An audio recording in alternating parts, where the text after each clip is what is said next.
In this video, I'm going to show you how to diagnose and fix a broken chainrail guide on N42 and N46 engines.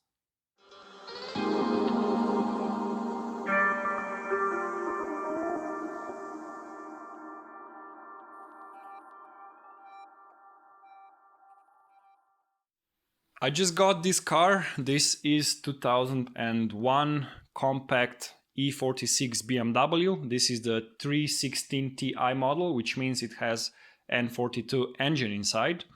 And this particular car has an engine issue. There is a lot of rattling coming from the engine during the startup and during the idle. And also when you are giving it some gas, you can hear that something's wrong. The rattle gets worse. And also when you drive the car, you can feel that it has too little power. It's probably about 30% down on power, so there is definitely something going on here. So what I will try to do is diagnose the issue. I suspect it's jumped chain due to weak chain tensioner. The previous owner tried to replace the chain tensioner and he said that the original was really soft, so this could be our cause. And he also scanned the car with a scanner and he got some error codes back regarding the VANOS timing, so this kind of makes sense if jump chain is the issue. So first what I'm going to do is I'm just going to start the car and listen to it, and I will give it some gas and see how it behaves. I already know that something is definitely wrong. You can hear it rattle a lot. And after that I will scan the car with this cable and INPA software and check the codes. So let's start the car. Then I'm going to remove this plastic air duct. That will give us more space and we can listen to the engine a little bit better.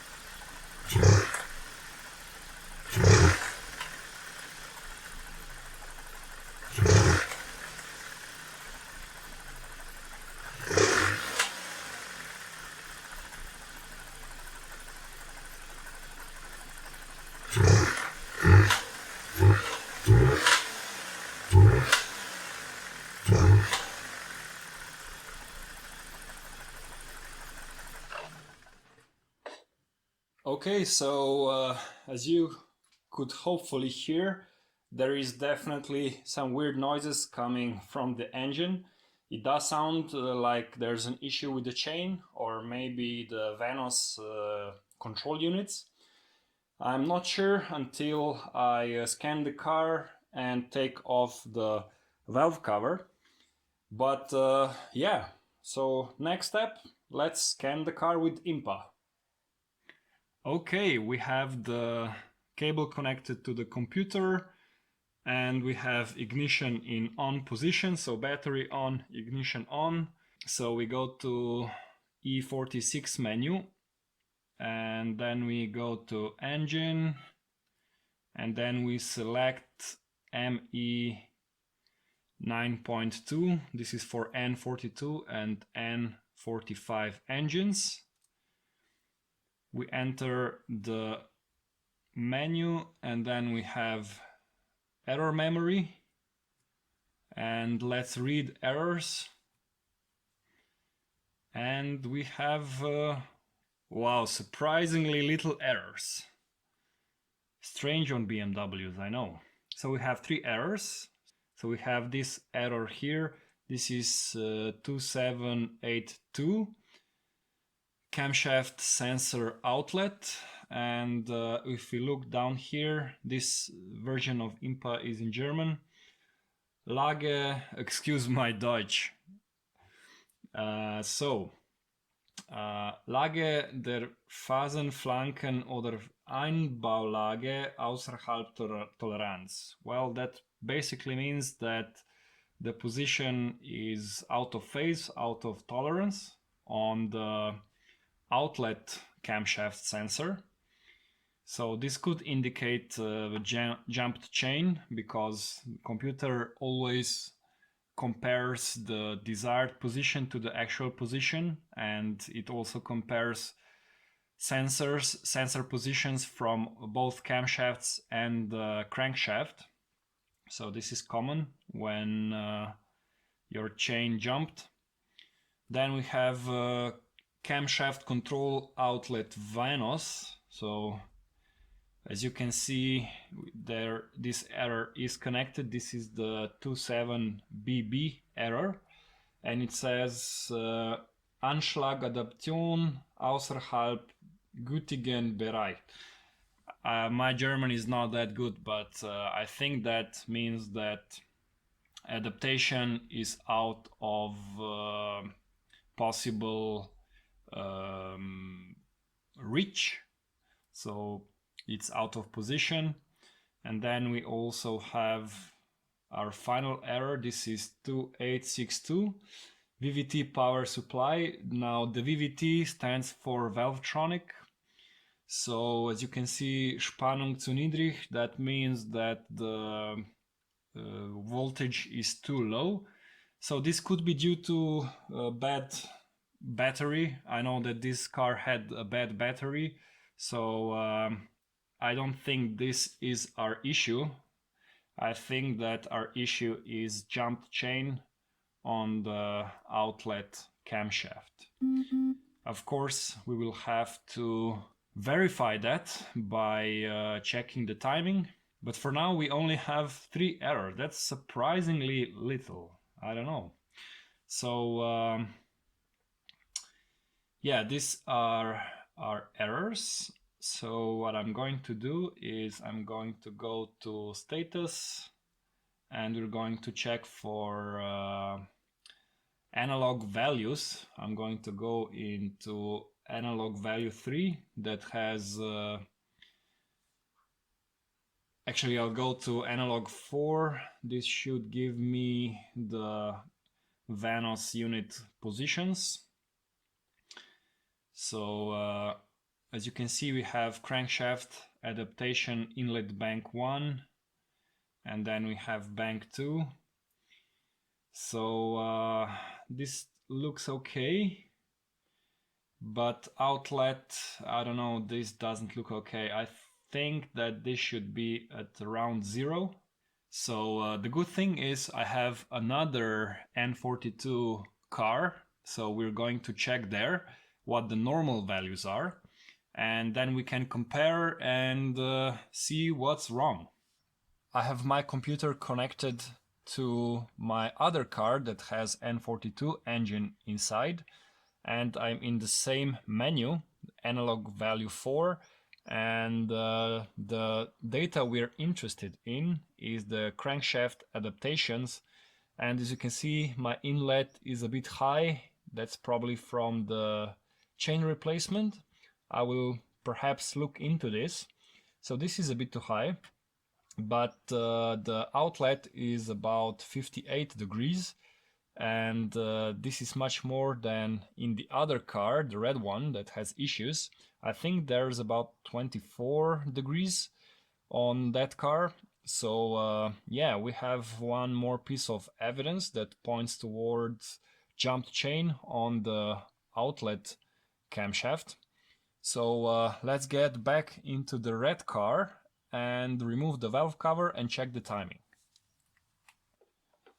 I have my N42, N46 timing toolkit in this case. As you can see, you have the front VANOS locking tools, then you have the 2 camshaft locking tools, and the pre-tensioning tool here, the locking pin that goes through the engine base and the flywheel. And this tool enables you to check the phase or do the timing if you are removing the VANOS bolts and maybe doing valve stem seals or changing the chain. So this is a must-have tool for this kind of engines if you are doing this work yourself. So I'm going to use that later. But first I will just go ahead and start removing parts, and I will remove the valve cover. And when we remove the valve cover, we should already see if the camshafts are out of phase. So you know what I say on YouTube? Let's jump into it. Okay, let's start by removing this cabin filter cover and take out the cabin filter. Wow, this one is still nice and from Mahle. Somebody really took care of this car. Then we have to disconnect or remove these cables here, and then we have to remove 4 T30 torque bolts that hold the cabin filter housing.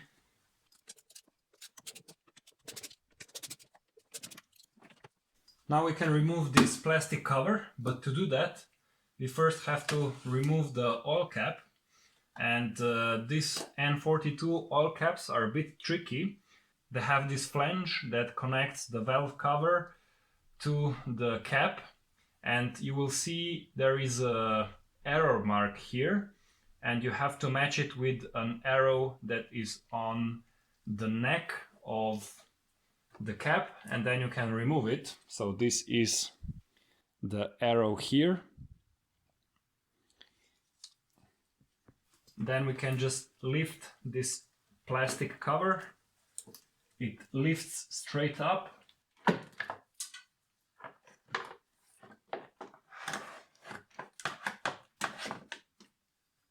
Now I'm going to put back the cap so I don't accidentally drop something into the engine. To get the cap back on, you again have to match the arrows, and it should just slide in.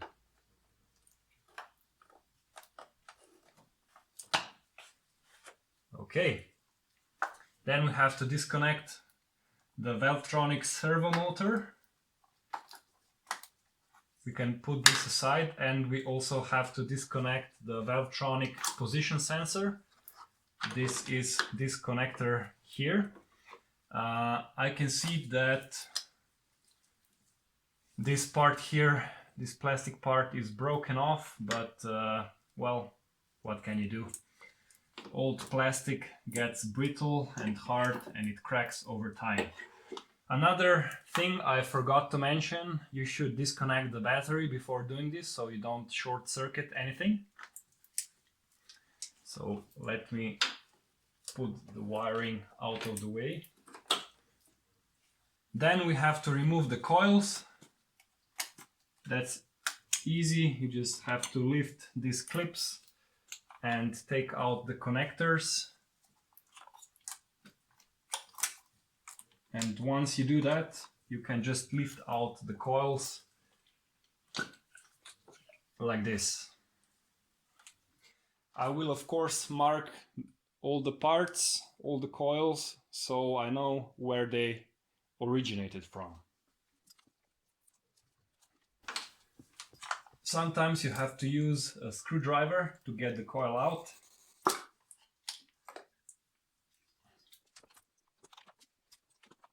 Now I am going to remove this plastic part here. This usually just gets lost when you do this, so don't forget to put it back on. Now we have to disconnect the CCV hose, the breather hose that goes from the valve cover to the CCV.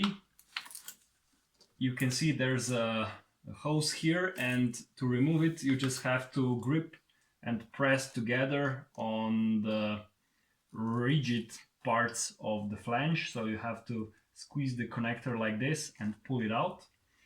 Don't pull it out with force, it should get out quite easy. So I'm going to put this out of the way. Now we can remove the wiring for the coils.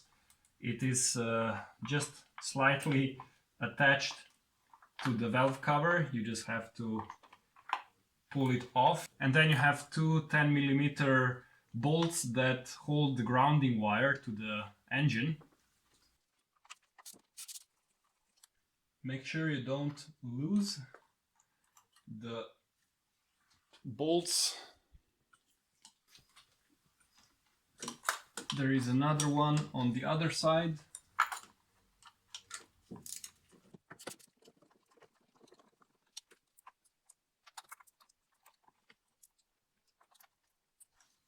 Here is the other bolt.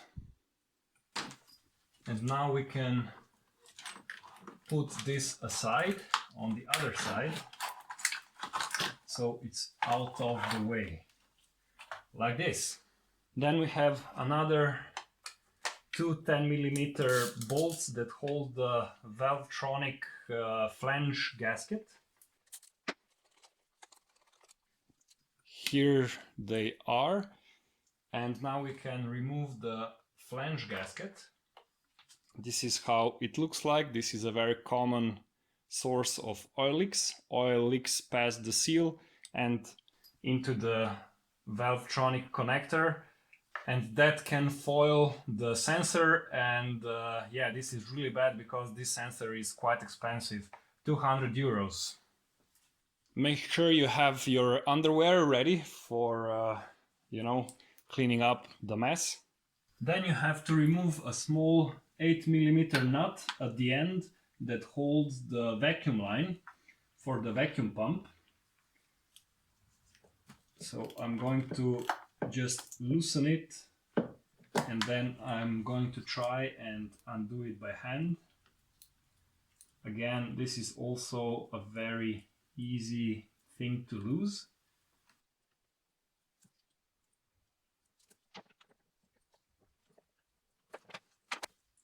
Okay, it's finally out. Then you can remove this metal bracket that holds the vacuum line, or actually you can just pull it aside. And yeah, we're now ready to take off the valve cover. First, I'm just going to break all of the bolts, and I'm going to go from outside in. They are 10mm, and you just have to go around and remove them.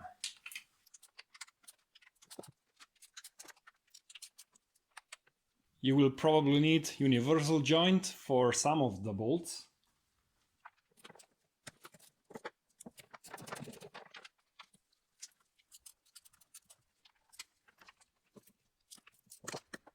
Okay, we have almost all of the bolts loosened. Now it's time to loosen the center bolts.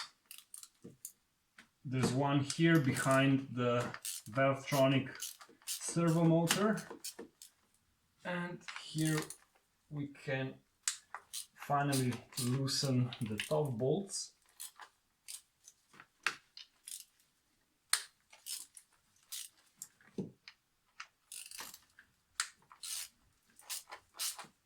Okay, all the bolts are now loosened. Now I'm going to use my power tool and just quickly remove them.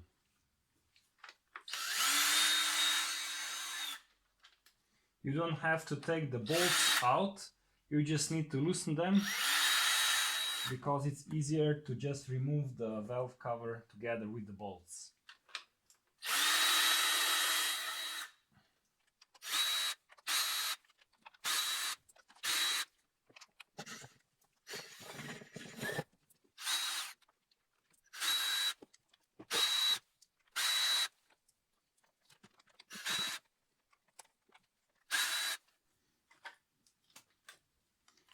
Okay, almost all the bolts are out. Now it's time for the big reveal.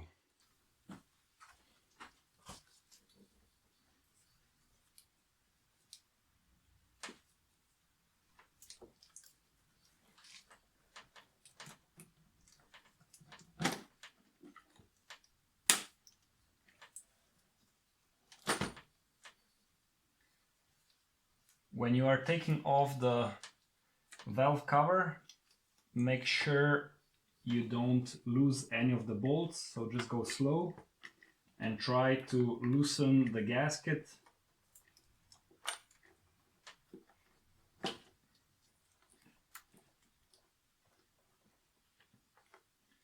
I usually try and take out the gasket together with the cover.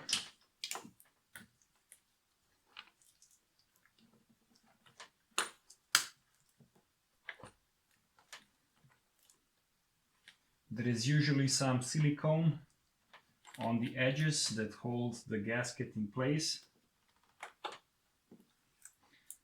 And also there are two cylinders for the spark plugs.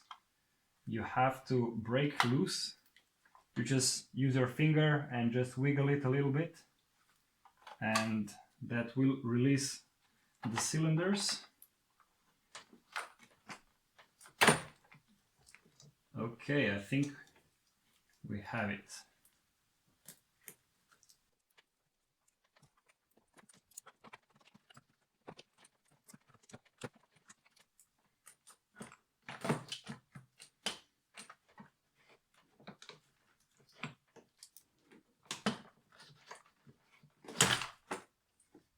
Okay, it's almost out.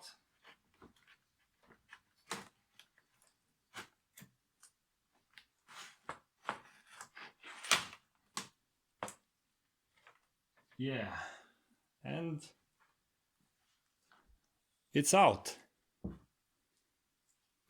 And here is our engine. And the first thing I checked was the chain. And as you can see, this is totally loose. And that's because this rail guide is broken. And let me turn on the light so you can see. It's broken in the middle between both bolts. I don't know if you can see, I hope you can, but yeah, you can see. It is broken in the middle. So this is a very common problem on N42 engines. The plastic guides get brittle over time and they break here usually, or here. And when that happens, the chain can jump and you have issues with your engine. So yeah, definitely not good, but in a way it's okay because we probably know what our issue is. Now it's time to use our timing toolkit for the N42 and N46 engines. That will show us which camshaft is out of alignment. So first, what we have to do, we have to use this front locking tool, and we should try and establish approximate position. So as you can see, there are two pins on this bracket and two holes on the impulse sending gears, and those two holes have to match with the pins. And of course, because the camshaft, at least one of the camshafts, is out of alignment, we will not be able to insert this tool. However, we will determine the approximate position of the camshafts. So first, what I'm going to do is I'm going to try and install the intake camshaft locking tool. And this is the tool here. So I will try and go here and insert it. This is a bit tricky. It only goes in one way.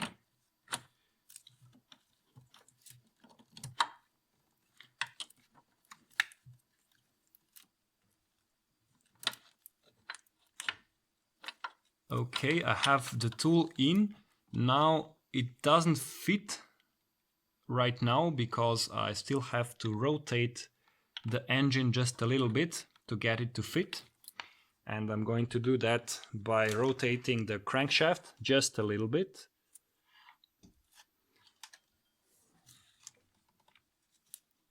Okay, now it fits. It should be flush on the cylinder head. So this is correct locking position for the intake camshaft. And now if I look here, I can see that exhaust camshaft is totally out of alignment.